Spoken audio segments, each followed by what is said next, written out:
ये लड़की अपना मुंह बंद क्यों नहीं रखती है? पता नहीं क्या अनाप शनाप बके जा रही है। वैसे तो मैंने कुछ नहीं किया है। आहान को अगर कोई गलतफहमी हो गई तो क्या होगा? पता नहीं शगुन अपनी घटिया हरकतों से कब बाज आएगी। बस कोई गड़बड़ ना हो जाए। शनाया ने पैनिक करते हुए मन ही मन में कहा। भले ही उस वक्त शनाया का चेहरा शांत लग रहा था, लेकिन उसकी आंखों में हलचल जरूर थी। अगले ही पल आहान इस मामले में इंटरेस्टेड लगने लगा। उसने कंफ्यूजन में शगुन से सवाल करते हुए कहा, तुम कहना क्या चाह रही हो? थोड़ा साफ साफ कहोगी? अब शनाया नर्वस होने लगी थी। उसकी आंखों में घबराहट थी और इसी सवाल का तो शगुन को इंतजार था। उसने आहान को जवाब देते हुए मुंह बनाकर कहा, आहान, जब तुम दिन भर मेहनत करके शनाया को खुश करने की कोशिश कर रहे थे ना, तो वो किसी 5 स्टार होटल में मजे कर रही थी। सुनने में आया है कि कल बिजनेस मीटिंग के नाम पर शनाया यश मेहरा के साथ उसके ऑफिस में 2-3 घंटे अकेली थी। अब तुम इस बात का अंदाजा तो लगा ही सकते हो कि वहां क्या क्या हुआ होगा। शगुन ने इस तरह अपनी बात कही थी मानो वो आहान को यकीन दिला रही थी कि यश मेहरा और शनाया के बीच में कुछ ना कुछ तो जरूर चल रहा था। वो आहान की नजरों में हैरानी देखना चाहती थी, मगर आहान ने आगे कहा। उसके सुनने के बाद वो खुद ही हैरान रह गई। आहान ने शगुन के सवाल पर उल्टा सवाल करते हुए कहा, तो सो व्हाट? क्या शगुन आहान को बेवकूफ समझ रही थी? आहान से बेहतर कौन जान सकता था कि शनाया और यश मेहरा ने मीटिंग में क्या बातें की थी। जब शनाया यश मेहरा के सामने बैठी हुई थी, आहान खुद यश के साथ ब्लूटूथ के जरिए कनेक्टेड था। उन दोनों के बीच हो रही एक एक बात आहान सुन सकता था, मगर शगुन और शौर्य क्या, खुद शनाया को इस बारे में कोई जानकारी नहीं थी। शगुन ने आहान के सवाल का जवाब देते हुए कहा, आहान, तुम्हारा दिमाग तो ठिकाने पर है? क्या तुम जानते भी हो कि यश मेहरा कौन है?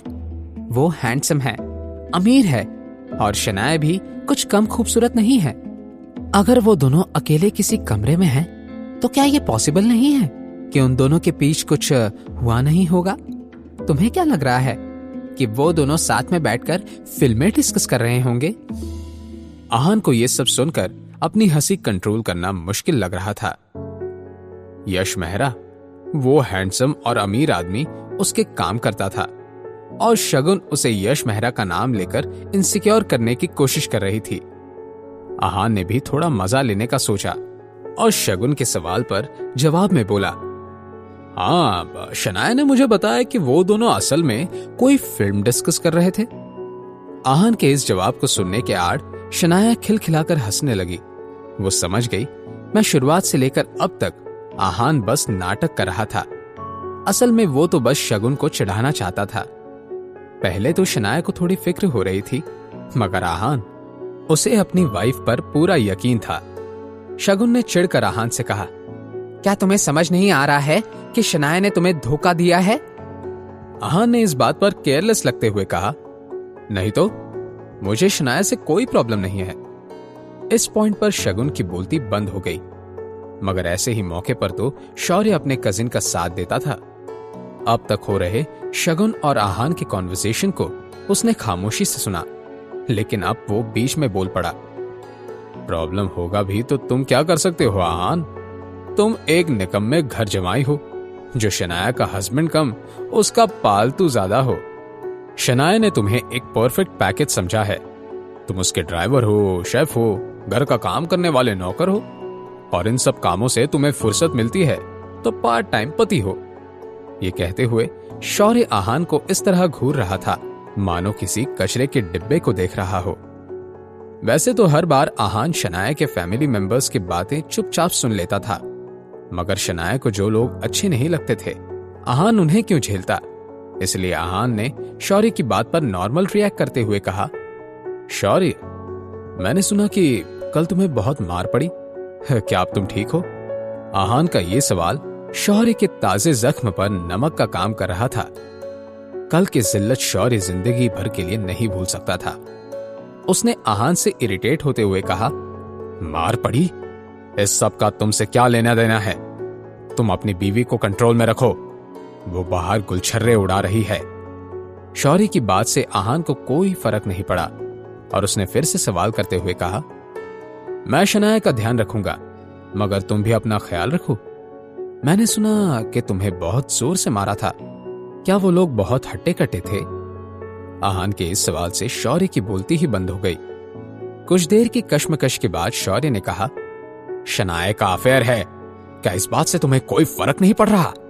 शनाया ने बचपन से लेकर अब तक आज पहली बार शौर्य को इतना हारा हुआ देखा था। क्या ये वही आहान था जो उसके सामने कुछ भी बोलने की हिम्मत नहीं करता था और आज शौर्य को इतना लाचार कर चुका था कि शौर्य की बोलती भी बंद हो गई थी? शनाया इतना हैरान कभी नहीं हुई थी। शौर्य के बार बार एक ही राग आलापने की वजह से अब आहान बोर हो गया और उससे बोला, शौर्य, मेरी बीवी मुझे धोखा दे रही है और तुम्हें पूरे शहर के सामने बेइज्जती के साथ मार पड़ी। इन दोनों बातों का आपस में क्या लेना देना है? एक मिनट, कहीं कल तुम्हारी जो पिटाई हुई उससे तुम्हारे सर पर तो चोट नहीं लगी? अब शौर्य की पूरी तरह से सिट्टी बिट्टी गुल हो गई थी। उसने चिढ़ते हुए कहा, चुप करो आहान। शनाया ने मन ही मन में कहा, आहान ने अपना ये इंटरेस्टिंग अंदाज कभी मुझे दिखाया क्यों नहीं? अब तो कल रात जो हुआ मुझे उसका एम्बैरेसमेंट भी फील नहीं हो रहा है। ये सोचते हुए शनाया के चेहरे पर मुस्कान छा गई। अब जबकि शौर्य आहान की बातों से जीत नहीं पा रहा था तो उसने शनाया को टारगेट करने का प्लान बना लिया। स्माइल कर रही शनाया को देखकर शौर्य ने नफरत भरे अंदाज में कहा, तुम क्यों हंस रही हो? कैरेक्टरलेस होकर भी इतने नखरे तो देखो। हमारे खानदान को तुम पर शर्म आती है शनाया। अब बात बिगड़ने लगी थी। शनाया ने अब तक सब मजाक में लिया था, मगर अब वो गुस्सा होने लगी। वो कुछ कहने ही वाली थी कि आहान ने सीरियस अंदाज में कहा, शनाया के बारे में मैं कुछ भी नहीं सुनूंगा। आगे मेरी वाइफ के बारे में एक शब्द भी मत निकालना। वैसे तो आहान के इस अंदाज को देखकर शौर्य घबराने लगा था, मगर उसके पापा ने उसे एक बात सिखाई थी, डर लगे भी तो ये मत दिखाना कि डर रहे हो तुम। और इसी ही सीख के साथ इंस्पायर होकर शौर्य ने आहान से अकड़ में कहा, मैं उसका भाई हूं, उसे डांट लगाऊं या मार, मुझे हक है। तुम होते ही कौन हो? गिल खानदान के किसी से भी उलझने के लायक नहीं हो तुम। अगले ही पल आहान ने शौर्य के गाल पर एक जोर का थप्पड़ जड़ दिया और शौर्य की तरफ देखकर बोला, तुम सही कह रहे हो, मैं तुम्हें छूने के भी लायक नहीं हूं। लेकिन सॉरी, तुम किस लायक हो यह बताना मुझे जरूरी लग रहा था। इस पॉइंट पर ना शनाया ने आहान से कुछ कहा और ना ही शगुन के मुंह से कोई आवाज निकल रही थी। उन तीनों ने भी आहान का यह अंदाज पहली बार देखा था। आहान की एक बात साफ थी, कोई उसे कुछ भी कह ले, लेकिन उसकी वाइफ शनाया के अगेंस्ट कुछ कहा तो आहान माफ करने वाला नहीं था। शौर्य को इस थप्पड़ से बहुत ही ह्यूमिलिएटेड फील हो रहा था। उसने डरते डरते आहान से हमेशा वाली अकड़ से कहा, क्या तुम नहीं जानते मैं कौन हूं? गिल खानदान का वारिस हूं मैं। अगर दादाजी को पता चला कि तुमने मेरे साथ ऐसा कुछ किया है तो वो तुम्हें कभी माफ नहीं करेंगे। इस पॉइंट पर आहान ने शौर्य को नीचा दिखाते हुए कहा, क्या तुम सच में इस गलतफहमी में हो कि मैं आनंद गिल से डरता हूं? आहान के इस सवाल से शौर्य और शगुन के साथ साथ शनाया भी आहान को अजीब तरह से घूरने लगी। गिल कंस्ट्रक्शन की कंपनी के सामने खड़े रहकर ही आहान ऐसा कैसे कह सकता है? क्या वो सच में गिल खानदान की इज्जत नहीं करता है? वहां पर गिल खानदान के कई सारे लोग मौजूद थे और अगर कोई आनंद दिल का नाम लेकर बिना किसी रिस्पेक्ट से बात कर रहा था तो उन सब का गुस्सा होना आम बात थी। बेशरम, क्या ये मौत को बुलावा दे रहा है? मुझे तो लगता है इसे और शनाया को हमें खानदान से ही बेदखल कर देना चाहिए। एक एक करके सभी आहान के ऐसे बर्ताव पर रिएक्ट हो रहे थे। उन सभी के लिए आनंद गिल किसी भगवान से कम नहीं थे। वो सब अपनी फैमिली हेड के खिलाफ कुछ नहीं सुनने वाले थे। अब तो शनाया भी थोड़ी परेशान हो गई। क्या इंपल्स में आहान ने कुछ ज्यादा ही नहीं कह दिया? पता नहीं इस सब का क्या अंजाम होगा। शनाया ने मन ही मन में कहा, आहान ने उस सब की तरफ बेफिक्र होकर देखा। वैसे तो ये सब आहान से डर भी रहे थे, लेकिन उसे इतने गुस्से से घूर रहे थे मानो अपनी आंखों से ही आहान की जान ले लेंगे। आहान को इन सब से कोई फर्क नहीं पड़ता था। उसकी नजर में ये लोग जो कमजोरों को परेशान करते थे और पावरफुल लोगों से डरते थे, ऐसे थे। उन सब लोगों को नजरअंदाज करने के बाद आहान ने बड़े ही जेंटल नजरों से अपनी खूबसूरत वाइफ की तरफ देखा और मुस्कान के साथ कहा, शनाया, क्या हम वापस चलें? शनाया परेशान थी और अब जब उसका प्रोजेक्ट भी उससे छीन लिया गया था तो वो ऑफिस में रहकर अपना मूड खराब नहीं करना चाहती थी, तो इसलिए उसने आहान की बात पर हामी भर दी। उन दोनों के जाने के बाद सभी ने परेशान होकर अपने चेहरे पर आया घबराहट भरा पसीना पोंछा और आपस में गॉसिप करते हुए वहां से चले गए। लेकिन शौर्य अपनी जगह से बिल्कुल भी नहीं हिला और अपने आप से ही बोला, ये दोनों दिन ब दिन बदतर हो रहे हैं और इस सब के पीछे सिर्फ शनाया और उसका निकम्मा हस्बैंड है। आहान, तुम्हें तो मैं तुम्हारी असली जगह दिखा कर रहूंगा। हर थप्पड़ का बदला लूंगा मैं इन दोनों से, और ऐसा बदला लूंगा कि वो दोनों मरने के बाद भी मेरा नाम सुनकर कांपने लगेंगे। इस बारे में सोचते हुए शौर्य की आंखों में एक अलग ही आग नजर आ रही थी। ये कोई ऐसी वैसी नहीं, बदले की आग थी। शौर्य ने कुछ सोचा और इंपल्स के साथ चलते हुए ऑफिस के अंदर चला गया। दूसरी तरफ आहान अपनी बाइक चलाते हुए आगे की तरफ देख रहा था। शनाया कब से उससे कुछ कहना चाहती थी, मगर वो कुछ कहने के लिए अपने आप को तैयार नहीं कर पा रही थी। कुछ देर की खामोशी के बाद बाइक जाकर सिग्नल पर रुकी। शनाया ने अपना मन पक्का किया और आहान से कहा, आहान। शनाया ने बस उसका नाम लिया था, मगर आहान समझ गया कि उसकी बीवी उससे किस बारे में बात करना चाहती थी। आहान ने अपनी बाइक का रियर व्यू मिरर कुछ इस तरह एडजस्ट किया कि वो शनाया को और शनाया उसे क्लियरली देख सके।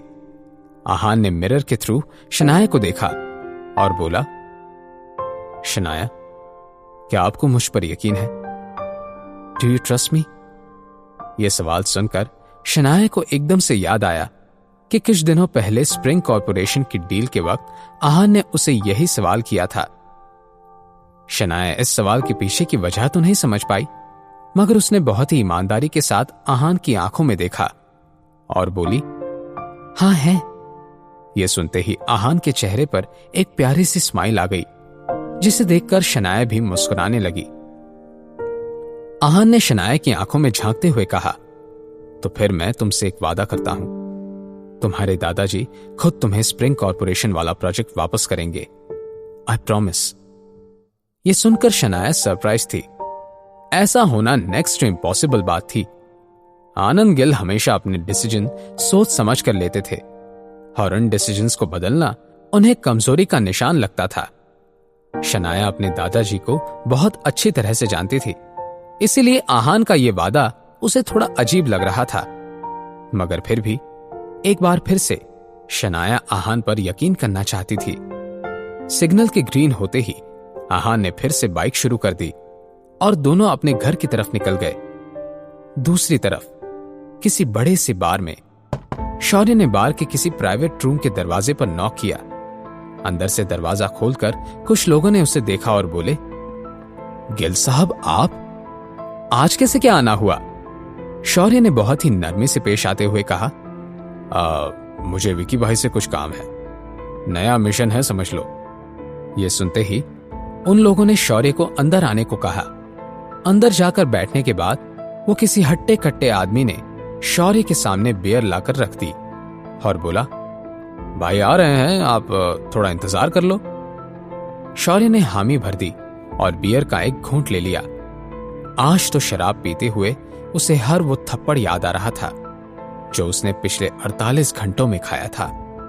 शौर्य ने गुस्से से बियर का ग्लास टेबल पर रखा और मन ही मन में बोला, आहान, अब तुम्हारा काउंटडाउन शुरू। मेरी इंसल्ट का बदला अब मैं तुम्हारी प्यारी बीवी से लूंगा। क्या आहान खुद को और शनाया को इस नई मुसीबत से बचा पाएगा?